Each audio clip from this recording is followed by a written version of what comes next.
4 out of 5 last week for most confident. Let's go 5 out of 5 this week. And we're going to go with the main event to kick it off. In UFC Shanghai, you got Zhang versus Walker. How do you not lock Zhang here? Zhang is way too fucking powerful, way too talented, well-rounded, got hands on him. I think he's going to get to Walker, who's got a questionable chin, and put him out. Co-main event, I'm going Aljamain Sterling over Brian Ortega. It's 5 rounds. That's a good thing for Aljamain Sterling. Then I'm going to go Nueraji, not neurology, AJ DeVito. Nueraji over Kiefer Crosbie. I think Kiefer Crosbie is bankrupt in grappling, and his hands are a little dangerous, but Nueraji should be able to deal with it. Rongzhu over Austin Hubbard. He's a real fucking talent. I think Austin Hubbard's decent, might be able to drag him out long, but Rongzhu should be able to outstrike him. And then Michel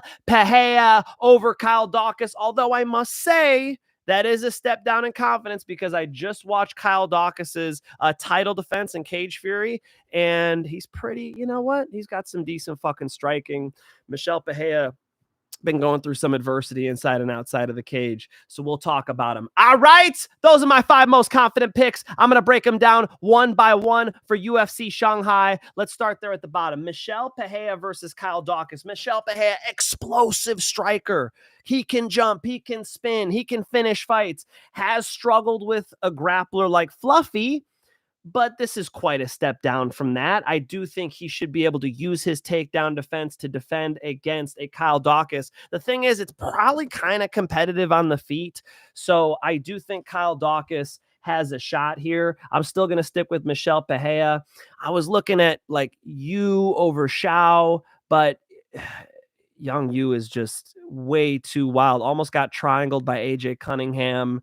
You know, just throws that wild ass overhand right on the feet. Long Xiao, you know, beat Quang Bang Lee. That's pretty fucking good.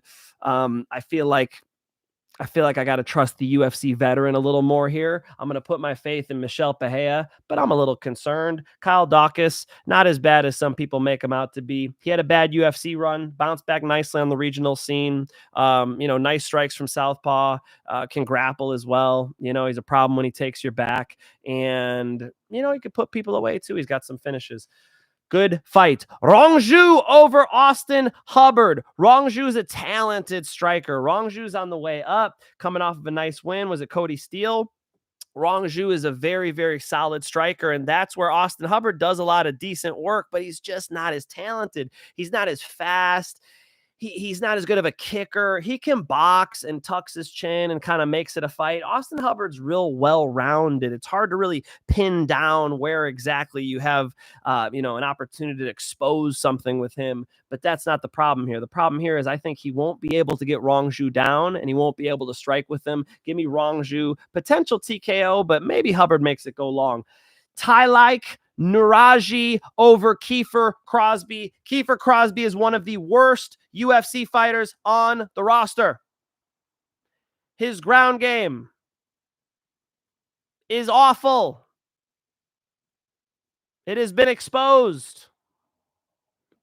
He trains with James Gallagher. Need I say more? When Kiefer Crosbie's name comes up in a UFC fight, I auto fade. Auto fade. Okay? Nueraji's pretty good, man. He's a southpaw. He switches stances. He got a nice knockout on Dana White's Contender Series. I think in his UFC debut here, he looks good. I think they gave him the right food. They kept Kiefer Crosbie around for this. You know, not to complete. Did I dunk hard on Kiefer Crosbie? He does have some hands. Like, Kiefer Crosbie can box, but I think Nueraji is going to be able to work around it. And it's in the right part of the world for him. Give me Nueraji, and let's say he gets it done via submission, although it'd only be his 2nd submission in his career against Kiefer Crosbie. That makes sense. You know, if I'm standing across the cage from Kiefer Crosbie, you got to be thinking, let's put this dude on his back so he gets lost. Aljamain Sterling over Brian Ortega. They bumped it up to 5 rounds. Aljamain thinks he should be getting paid more for 5 rounds. I don't disagree, but what I would say is this is better for you, Aljo. This is better. He should like the 5 rounds because we've seen Brian Ortega wilt over 5 rounds. When he paces himself for 5, he just doesn't seem to fight as well. I do think Aljamain Sterling can dominate with the wrestling here. We saw him being competitive with Evloev. I think he gets a hold of Brian Ortega, drags him around, should be fine. And I like how he holds position. I like how he's a bit of a staller. Let's be honest. Aljamain Sterling for years has been grappling with Merab Dvalishvili, okay? He's used to, wrestling with a good grappler, good wrestler, the Tasmanian devil himself. So I feel like the sharp jiu-jitsu of Brian Ortega shouldn't be too much of a surprise, especially since Aljamain Sterling's been competing in grappling on a professional level. I like it here, man. I do think he gets this dub. I think it's a pretty bad matchup for a Brian Ortega who doesn't have a ton of power, like explosiveness, hit a Sugar Sean O'Malley counter or something. And then Aljamain Sterling with the wrestling advantage. It really matters. 5-round experience. He's been the champ. It matters. I think Aljamain gets it done here at 145 versus T-City. And then in the main event, the fucking lock of the night. No, he won't be my lock because of the odds in premium channel. DM at Mike Finch'Show if you want to jump in premium channel. I'm going to give out a dog lock this week. I'm going to go for it. I actually give out dog locks all the time. I'm going to go for it because it was almost my 5th most confident play. I mean, it might be more confident than Michel Pereira, a dog on this card. I'm going to put him as lock of the night. Yeah, I'm confident in it. I already bet on it myself. But the most confident, single most confident pick on the card has to be Mingyang Zhang. I do think he knocks out Johnny Walker in the first round. Why wouldn't he? Johnny Walker, questionable chin. I've got questions. You hear me? Does the chicken dance? One time in the chin, he does the chicken dance, yeah. And I think he might do the fucking dance. I think he might get knocked out. Like he's also Mingyang Zhang could take him down. I don't have any problems with Mingyang Zhang on the ground. Maybe Walker's gonna bust out like one of these leg locks. His brother's been hitting on all these heavyweights. That wouldn't be shocking. But even then, Mingyang Zhang dropping bombs on him, I think gets him out of there. Just too damn dangerous. A real prospect, and they need it in the light heavyweight division. Light heavyweight needs a prospect. Mingyang Zhang, please be that prospect. I think he is. I think Johnny Walker's like a perfect fight for him right now. That's it. That is a perfect fight for him. I'd be very surprised if there was anything but a Mingyang Zhang finish in this fight. Give me him via knockout over Johnny Walker. One more time for my people in the back. I'm going Mingyang Zhang. That's my most confident pick on this whole fucking card, and there's no close second. Then I'm going to go Aljamain Sterling. Then I'm going to go with Tylaik Nueraji over Kiefer Crosbie. Give me Rongzhu over Austin Hubbard. And then I'm going to go with Michel Pereira over Kyle Daukaus, although that one's making me sweat a little bit. Those are my 5 most confident plays for UFC Shanghai over there on the other side of the world. And we got an announcement recently. Oh, they made a good fight. You know what I'm talking about? The UFC announced that Fluffy Hernandez will fight Rainier DeRitter in a fight night main event that should surely be the title eliminator. I mean, if you're going to make those boys fight, don't you be giving the title shot to Kyle or Imavov? Especially Imavov, man. Imavov's striking is beautiful, and he does have good takedown defense, but Khamzat SMESH, okay? Any striker who watched what Khamzat Chimaev just did to Dricus du Plessis is like, I think, actually, I more so want fun fights. I don't need a title shot right now. Come on.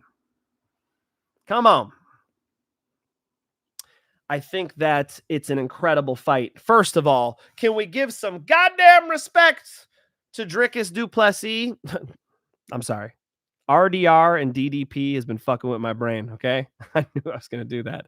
Can we give some goddamn respect to Rainier DeRitter, RDR? His jiu-jitsu's incredible. A matchup against Khamzat would be insane. I was hoping they would give the matchup right away to him, but I'm talking about we got to respect the activity. He's fought 4 times this year. This matchup against Fluffy Hernandez is going to be the 5th time Rainier DeRitter fights in the UFC in 2025. That shit is impressive. Rainier DeRitter beat the prospect in Bo Nickel. Rainier DeRitter then beat the legend in Rob Whittaker. And now he's got to get through the contender in Fluffy Hernandez. The fight is fucking bananas. That's a fantastic fight. Fluffy Hernandez, 12-fight win streak. He's been finishing people left and right. He's a cardio machine, the best cardio in the division. I think this matchup is just awesome. And I'm a little pissed, because I want to see them individually fight for the title, and maybe they both will. I want to see Khamzat versus Rainier DeRitter. I want to see Khamzat versus Fluffy back-to-back. That makes sense to me. I thought, hey, you could give it to Rainier DeRitter. He just beat fucking Whittaker,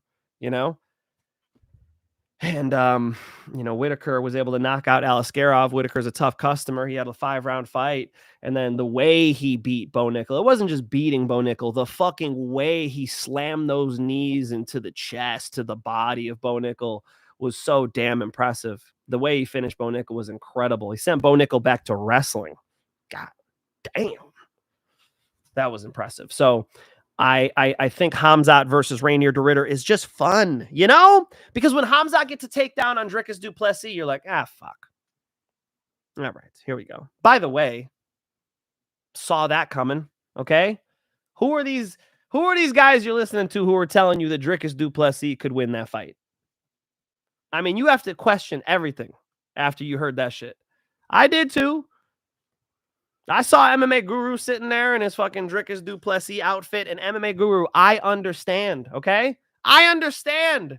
I had Gerald Meerschaert on my show, and I felt like, man, it'd be fucked up to not pick Gerald Meerschaert. You know what I mean? You gotta kind of support. I get it, but who you want to win versus who you think is gonna win are two different things.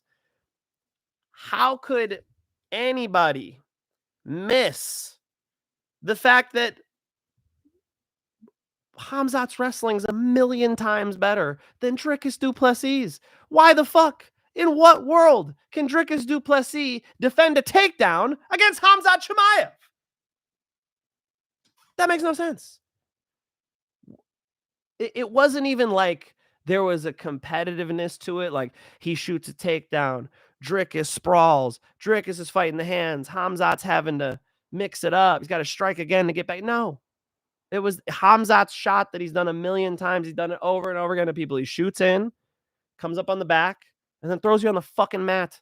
As soon as he's got your back, a big-ass smile comes across his face, and he starts throwing you all over the place. Khamzat Chimaev wrecks Dricus du Plessis. Yes, not the most entertaining fight in the world, but let's admit, it came after Lerone Murphy knocks out Aaron Pico. Congrats to anybody who stayed on that bet. I gave that bet out on Monday. And then I saw Lerone Murphy came in on Wednesday. I was kind of getting nervous as it came towards fight time. I didn't even include it on my last card I gave out, but I gave that bet out on Wednesday, and I'm glad that I gave that bet out on the Monday before the fight. I'm glad I did. I'm glad I bet it early because I was able to get Lerone Murphy. It was like plus 180. I think that's right. Come on, man. That was a great plus 180. Aaron Pico takes huge risks. His offense is 10. His defense is not. And that knockout happened, and then Carlos Prates with the spinning back elbow. So you got these wicked, and MVP's fight with Jared Cannonier was sick. He's calm down. It was fucking sick performance. So you got these incredible KOs and fights leading into the main event. It wasn't like if the fight card sucked, if it was like the first Dana White's Contender Series show, right? And then the main event showed up and it was like that. Yeah, I could understand. But guys, how spoiled can we be? It was the most dominant performance in championship UFC history. Like, we witnessed something. And Dricus got his little rally moment because, Mark Goddard got bored out there. Mark, fuck was that stand-up? We're listening to Joe Rogan. Khamzat Chimaev was dominant as fuck. So congrats to everybody who was on that. I had him straight. He was minus 180. I had him in a parlay with MVP. I had him in a parlay with Chase Hooper that bombed. Thanks, Chase. Edson Barbosa bombed for us. That fucking sucked. Edson Barbosa's just old. I mean, the real lock was Khamzat Chimaev. It was just by fight time. It was like minus 220, But sometimes I guess it is what it is. You just got to go with the most confident. And for this card, it's Zhang, And for last card, it was Khamzat for sure. So it is what it is. Beautiful performance by Khamzat Chimaev. Fuck yeah. All right. You guys excited for UFC Shanghai? What say you, chat? Scottsdale, Arizona has arrived. Let's go, Finch. What up, freak? Let's go, Scottsdale. Oh, he's a wealthy guy, bro. I've been looking around the Arizona area. Scottsdale is pricey, bro. But so is Huntington Beach. Here I am sitting in Huntington Beach talking about how pricey Scottsdale is. Fucking that house right there is $1 million. You know what I mean? Actually, $1 million. It used to be $1 million 5 years ago when I moved out here. Now fucking that's probably $2 million. You know, fuck is going on out here? Love from South Africa. Love right back to you, Dennis. Sorry, I just made I just totally dunked on your South African brother, Dricus du Plessis. But MMA Guru was sitting there in the the South African outfit. He had the fucking traditional outfit on. God damn, I had to go in. But it's all love to MMA Guru, of course. And all love to you, Dennis. Thank you. You waking up for this, Finch? Bro, I stay up late constantly, of course. Mike, I'm in Laguna Beach. Can you train me? Yeah, fuck yeah. Hit me up. DM at Mike Finch MMA on Instagram, at my name, MMA on Instagram, and we can link up. I'm at UFC Gym Huntington Beach 5 days a week, bro. Let's get some work. Sup, Louis? The Connor impression. I don't give a fuck either. I don't give a fuck either. UFC China. Thank you. I appreciate that. King of Huntington Beach. Thank you, man. There's been a lot of Huntington Beach bad boys. I haven't heard of King of Huntington Beach, though, so I appreciate that. The most violent man in Huntington Beach since Tank Abbott. I hope not. I did knock somebody out on Main Street once. That sucked. Let's not try to do that. Don't try to fight people, guys. You know? But if you got to defend somebody, it is what it is. When a guy is abusing a woman, I can't stand there. You know what I mean? I got little sisters. I can't take that stuff. I got a wife. Like I can't stand there and watch that shit, So be careful out there, folks. I'm not looking for fights. Let's put it like that. RDR 2-weight champ, that'd be crazy. 185 and 205, obviously, because you'd have to cut that boy's legs off to make 170. That boy big as fuck. I can't believe he makes middleweight. Yeah, Rainier de Ritter. I mean, the 205 division's kind of open for these guys, Khamzat versus Ankalaev is a good fight. I'm not sure Ankalaev wins that thing. That's a good fight. Rainier de Ritter needed the body. That's not crazy. Bo said I'm good. I think he'll be back, but my buddy Jeremy thinks he's retired. Shout out to Jeremy.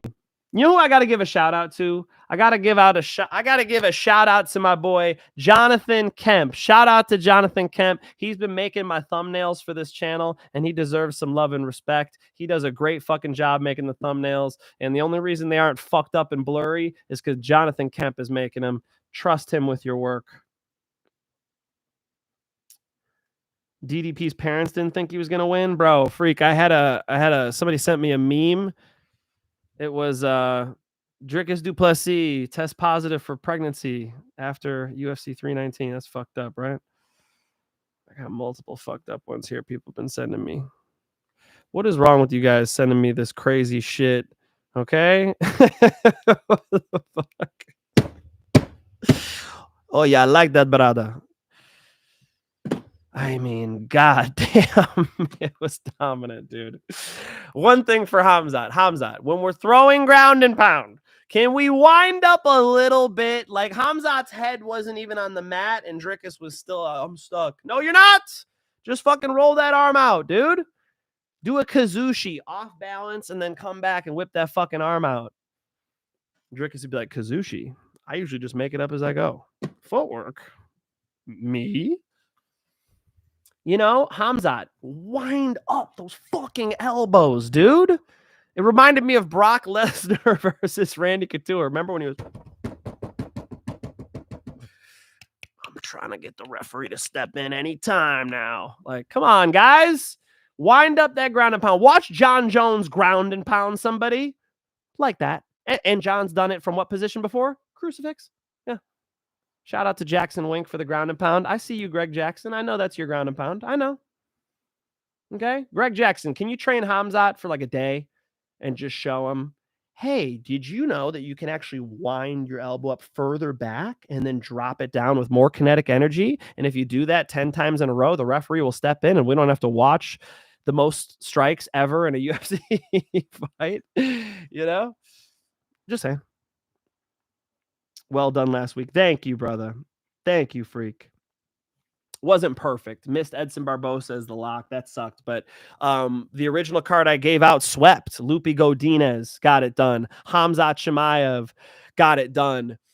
Ruzi Boyev, Brian Battle pulls out with the or misses weight rather and gets cut from the UFC. I'm actually not surprised he got cut.